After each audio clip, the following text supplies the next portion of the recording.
Um, so thank you for coming. And apologies for the amateur hour here.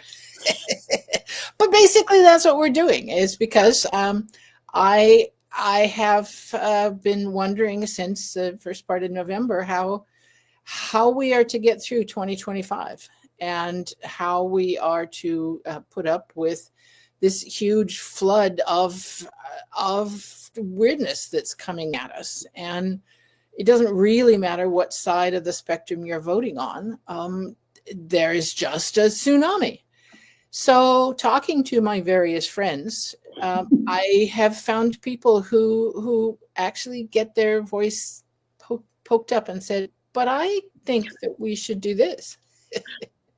So I thought I'd ask one of those lovely friends, Karen B, who who knows stuff, and I Some stuff. yeah. Well, we all are reinventing the wheel. I mean, the time when you could just trust people to do their job that you hired them for, we seem to be on hold with that. So people like us who really have other things to do with our lives have to pick up a lot of slack.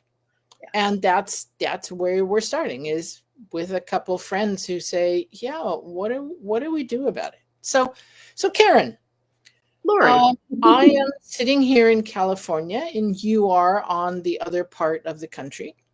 And we have different elected representatives and different sets of neighbors and beliefs. I happen to live in California, and so I sort of live in a part of the world that looks at large portions of this country with befuddlement. Yeah. So where do I start as a responsible citizen, as a voting person, as a woman, as a person who has grandchildren that I'd like to be able to hand a world to that actually functions? Mm-hmm. Where do I begin? We're going to be talking about how to find your representatives and how to contact them. But I think actually before we start, one of the things that we need to keep in mind is the country is not blue and red. The country is purple. Your area may be leaning redder or bluer, but there's people of all sorts all over. And so I think it becomes, when you live in an area that seems to be very one-sided, you look at and you think, what the hell, what is going on with all those people in, fill in the state, Missouri, for instance. But it's important to keep in mind, they're just people like you and me. We're all in this together in some way. And so we do have to hold on to that. And what I find interesting is when it comes to actual issues, such as abortion rights or immigration or whatever, I mean, quite often there is a huge amount of agreement. Yes. That you would never know. You would never know. By looking at what the people, up there say on the television. Exactly. And how it's being presented to you. And you may find your neighbor going, oh, well, all those immigrants are around here. But when you talk to, hey, what about Manuel? Yes. Marie, who works at the cafe and serves you breakfast every morning. Oh, well, she's a lovely woman. Yeah. So once you get past that initial, this is how I feel about this issue, you can find nuance. You can find places to connect with people. And I think that is one of the most important things that we can do right now. It's find ways to connect. Find ways to connect with your community, whatever your community is, whether, even if it's your book group, even if it's your bowling league, even if find your neighbor, find ways, because that's where we end up in a better place at the end. Good. So that's my little spiel. Thank you. On community. Yeah. The other thing to remember when we're going to talk about who's representing you is to remember going in, these people work for you. You may not have voted for them, but you employ them. You pay for them. They work for you. And they need to be reminded of that. Many of them do remember that. Not all of them, but many of them do.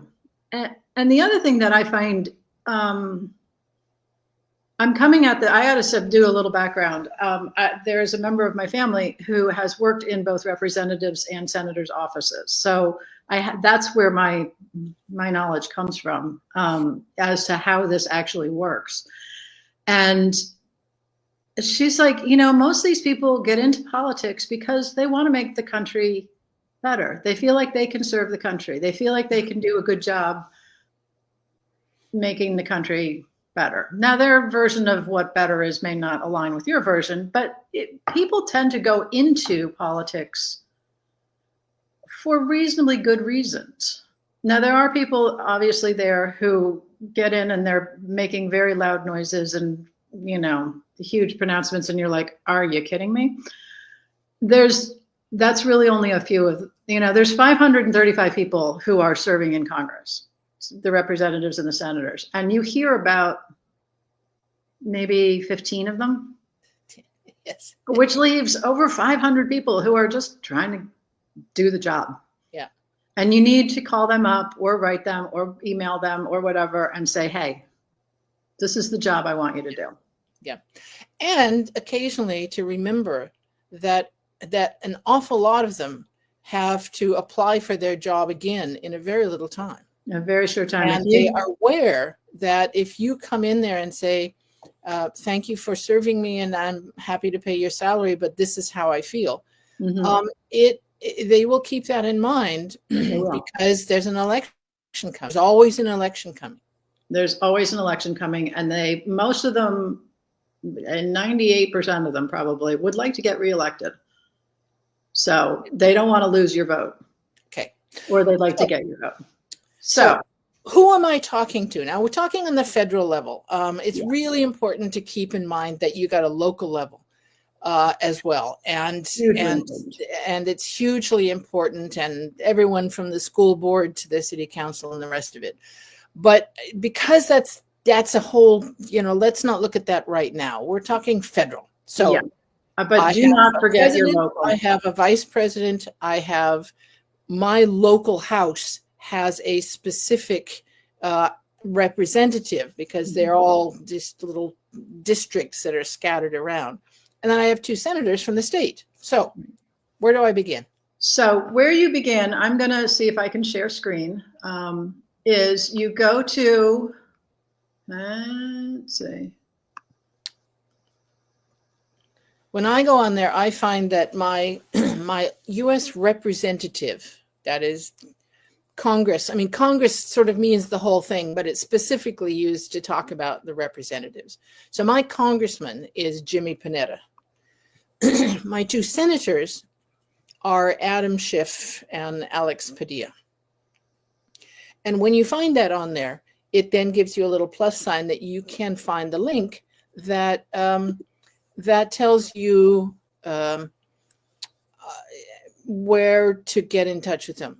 You can find their email addresses. You can find, not personal email, obviously, but you can find where they are and their contact information. You can find their website.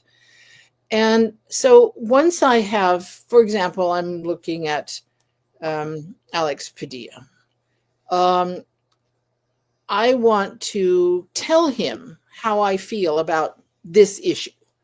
Now, for example, we've had an odd thing here in California in that one of our senators was appointed to fill in because we lost a senator, and so we had a temporary one. So Adam Schiff was elected, and he has already been sworn in. Now, I think that there's some senators who won't be sworn in until the first of the year. Isn't that right? That is true. They will be sworn in. Yeah. The new senators. Yeah. New senators, new representatives are not there yet. Although some of them do, in fact, have a website, an official website up. They're Already. pretty quick about getting the official website up. Yeah. So you might want to check again if you're not sure that your senator is that person. You might want to check, or representative is that person. You might want to check again in mid-January to make sure that you're writing to the right person. So I have an issue. For example, I want to talk about one of the cabinet nominations and say, I don't think you should approve of this person. How do I do that? If I'm talking to Alex Padilla, for example. Well, if you go to their website, and why am I not finding one? Alex, let's see. Yeah, We'll Padilla. do one of my people. We'll go to, my new senator, Andy Kim.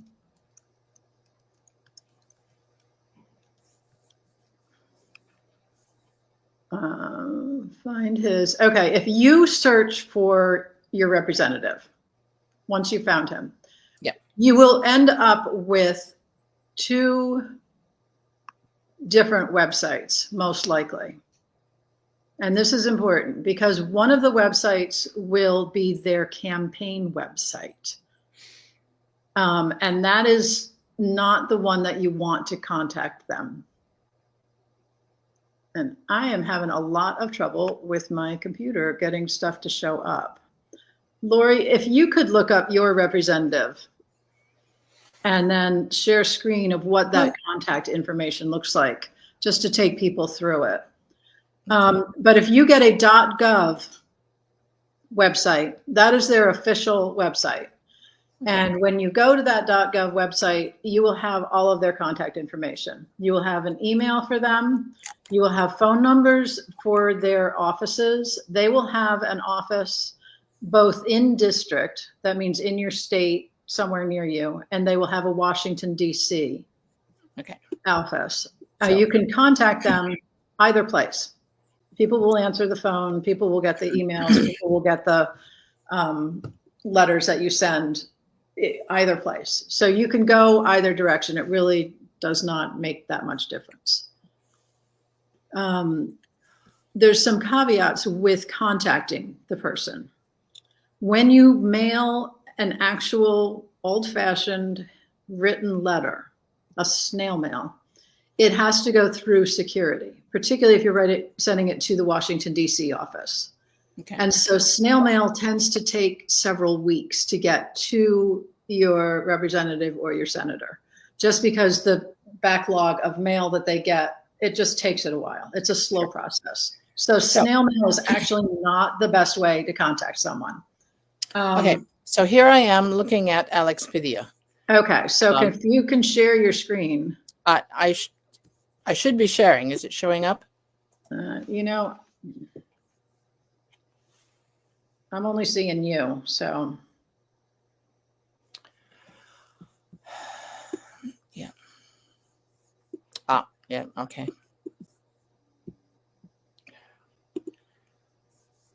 There you go. Okay.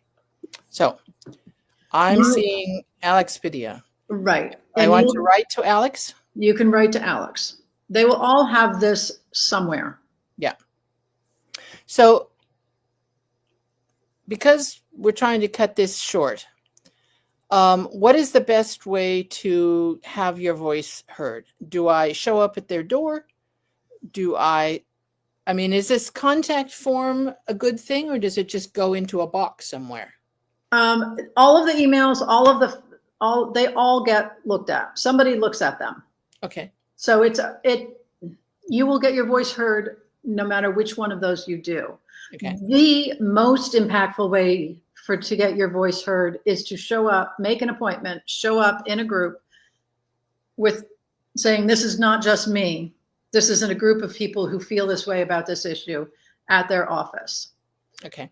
Oftentimes, when you make an appointment that to have a meeting, they will say, do you want to meet with your representative or with a legislative aide? You are actually better off meeting with the legislative aide. That one just, everybody's like, really? I'm like, the legislative aides are the people who are getting the work done. So the true power is behind the throne. The true power is as behind the scenes. I mean, the legislative aides are the people who are, various members of them are reading the bills, they're looking at the information, they're talking, not that your representative or senator doesn't do that, because they do, but they can't do all of it on their own. If you ever look at how many bills go through Congress when they're in session, it's like they're voting on something every 20 minutes or something sometimes. Nobody can do that. So the legislative aides are the ones who are distilling it, I guess, for the representative or the senator and saying, here, this is what we got coming on. And we've had, 25 people who have phoned in about it and said that this is how they feel. So, and if you get, 150 people who phone in and say this is how they feel, that's going to be impactful. Good. Okay. The more voices that are being heard on an issue, the more they're going to start listening. Okay. Good. So, yeah. So, the phone call is pretty much the easiest and fastest way to do it. But you need to be clear, you need to be concise, and you need to be polite, because it is generally some poor hapless intern who is answering the phone. And they don't care about your long story about, your great uncle and this and that and the other thing. Just tell me what you want. This is what I feel. This is what I want to see. You will have to give your name. You will have to give your address, or at least your locality, so they know that you are in district. Sure. I'm not calling Laurie's representative. They don't care. No, they don't care. You have to be one of their people. So. You have to be one of their people. But yeah, and they're not writing down your long stories. They're writing down, this is another person who called about HR 9495. Very good. Okay. And they're like, okay, cool. Okay. So have the name of the bill if you're calling about a bill. If it's just an issue, be concise about your issue. Be polite. And do it. But mostly be present. Be present. Show up. Yeah. Say hey. You can write, you can show up, or you can call. But to be present. Do it. So I think next time what we're going to talk about is how to find those bill numbers, how to find those issues, and what's coming up. And what's coming up? That's one of the problems I always have, is by the time I hear about it, it's a done deal, and you think, but wait a minute, they voted on that. I wanted to. That's terrible. Yeah. And at that point, you're like, well, so sorry. And I think January is the time when it all gets into gear. Yes. Because there's new faces, new people, a new president, all the stuff is coming in. And so, I think if we all sort of plan on, I don't believe in making New Year's resolutions, but I think this is one way of sort of starting the new year, is the thought of, this is our job now. And you can take 10 minutes a week to do this. Yeah. You can do it. Which is why I've made it the what can I do Wednesdays? Yeah. Because I thought, if I